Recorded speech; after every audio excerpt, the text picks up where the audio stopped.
Assalamu alaikum everyone. Hope you are all doing well.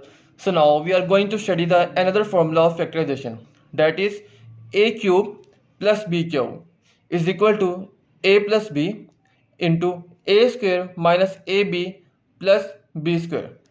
तो example हम लेते हैं 27x का क्यूब प्लस 64y का क्यूब. ठीक है, दिस इज एग्जाम्पल ऑफ. अब 27x क्यूब जो है इसको जो है हम कंसीडर कर लेते हैं कि ये जो है ए क्यूब के इक्वल है, और जो 64y का क्यूब है इसको हम इक्वल कर लेते हैं बी क्यूब के. ये हमने लेट कर लिया. ठीक है, ये हमने लेट कर लिया. अब ए का क्यूब जो है वो 27x के क्यूब के इक्वल आ गया.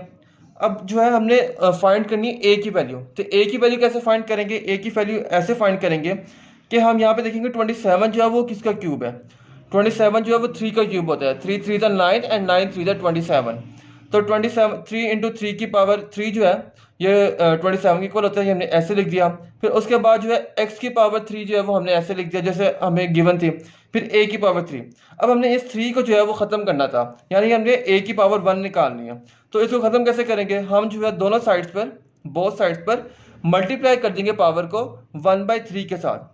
आप अगर बोथ साइड्स पे कोई भी फंक्शन परफॉर्म करें तो उसका जो है वो इफेक्ट भी सेम होता है और इक्वेशन जो है वो सेम रहती है, जिसकी वजह से कोई मसला नहीं होता. हमने 1/3 से मल्टीप्लाई कर दिया, हमारा यहाँ भी 3 3 से कैंसिल हो गया, 3 3 से जो है वो कैंसिल हो गया, एंड ये वाला 3 भी 3 से कैंसिल हो गया. ठीक है, ये पावर में हमने मल्टीप्लाई किया. तो a की पावर 1 जो है वो हमारे पास निकल आई है इज इक्वल टू 3x के. इसी तरह हमने जो है b क्यूब निकालना है. b क्यूब हमने लेट कर लिया था 64y क्यूब. अब 64 किसका क्यूब है? ये है 4 का क्यूब. 4 4 द 16, ये देखें 4 4 द 16 एंड 16 4 द 64. तो 4 b cube is equal to 4 cube into y cube.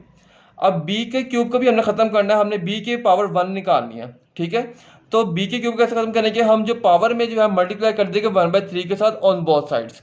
ठीक है, अब ये 3 इंटू 1/3, 3 इसका कैंसिल हो जाएगा. 3 इंटू 1/3, 3 इसका कैंसिल हो जाएगा. यहाँ पे 3 इंटू 1/3 ये भी 3 के साथ कैंसिल हो जाएगा. तो b की पावर क्या निकल आई है? 4 इंटू वाई.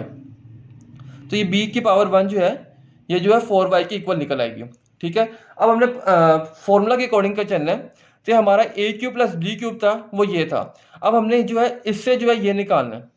अब हमें a की वैल्यू भी मिल गई है जो कि 3x के इक्वल है, और हमें b की वैल्यू भी मिल गई है जो कि 4y के इक्वल है. ठीक है, अब हमने जो है a cube plus b cube इसको ऐसे लिख दिया 3x का क्यूब प्लस 4y का क्यूब. ठीक है, देन इसको इस फॉर्म में लिख दिया. a की वैल्यू कितनी? 3x यहाँ पे आ गया. b की वैल्यू हमारे पास कितनी? 4y. a प्लस b यानी कि 3x प्लस 4y. इसी तरह जब आगे वाला a स्क्वायर, a की वैल्यू क्या थी? 3x के इक्वल, तो a स्क्वायर किसके इक्वल होगा? 3x के स्क्वायर के इक्वल. इसी तरह minus A B plus minus A B, A की वैल्यू 3x और b की वैल्यू 4y, और b स्क्वायर की वैल्यू जो है वो 4y का स्क्वायर के जो है वो इक्वल होगी. ठीक है जी. फिर उसके बाद 3x प्लस 4y इस तरह एग्जैक्टली नीचे आ जाएगा. 3x का स्क्वायर जो है वो 9x, 3 इंटू 3 9 के इक्वल हो जाएगा, और x का स्क्वायर x के स्क्वायर के इक्वल ही रहेगा. इस तरह 3 into 4 12, 12x into y x y 12xy के इक्वल आ जाएगा, और 4 4 द 16 एंड y का जो है वो स्क्वायर आ जाएगा. तो ये जो है हमारा जो है सिंप्लीफाई हो गया, ये हमारी फैक्टराइजेशन हो गई, और हमारे पास जो है ये दो फैक्टर्स निकल आए. एक फैक्टर जो है वो ये है, और दूसरा फैक्टर जो है ये हमारे पास ये है. तो हमारा जो है इस फॉर्मूला के हिसाब से हमारी जो है सिंप्लीफिकेशन एंड फैक्टराइजेशन हो गई है. अब जो है हम नेक्स्ट फॉर्मूला की तरफ आ रहे हैं.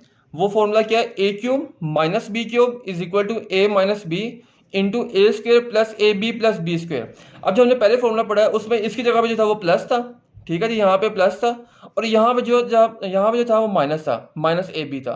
तो दोनों फॉर्मूला में डिफरेंस जो है वो ये है. ठीक है, अब इसकी भी एक एग्जाम्पल ले लेते हैं.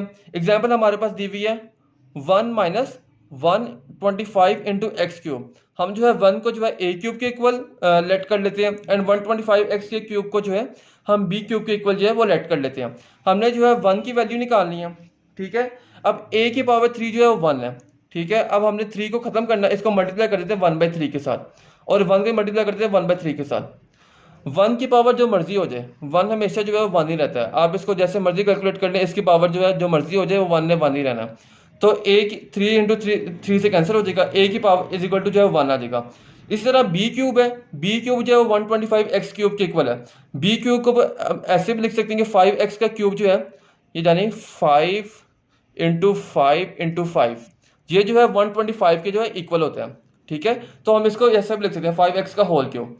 अब दोनों साइड पे हमने क्यूब खत्म करना है, तो हम बोथ साइड्स पे जो है वो 1/3 से मल्टीप्लाई कर देंगे पावर को। यहाँ भी 3 इस 3 से कैंसिल हो जाएगा, यहाँ भी 3 से कैंसिल हो जाएगा, और b की जो वैल्यू है वो 5x निकल आएगी। ठीक है, अब हमने जो है आगे फॉर्मूला में इसको पुट करना है।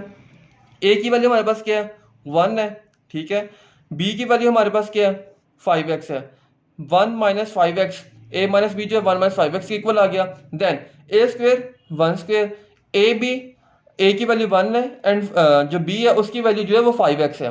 देन b स्क्वेयर 5x का स्क्वेयर। ठीक है, अब 1 minus 5x as it is नीचे आ जाएगा, फिर उसके बाद 1 का स्क्वेयर जो है 1 ही होता है, और ये जो है 1 इंटू 5x, ये जो है 5x इक्वल आ जाएगा। देन 5x का जो होल स्क्वायर है, इसका मतलब है कि 5 इंटू 5 25 एंड x की पावर 2, यानी कि x का स्क्वायर। तो ये जो है ये इस तरह फॉर्मूले के साथ जो है ना इसको हम कंप्लीट करेंगे। तो इंशाल्लाह अब नेक्स्ट में जो है हम आगे नेक्स्ट चीज़ें पढ़ेंगे। अपना बहुत ख्याल रखिएगा और मेरे चैनल को लाजमी सब्सक्राइब और लाइक लाजमी करें। ओके जी, अल्लाह हाफिज़।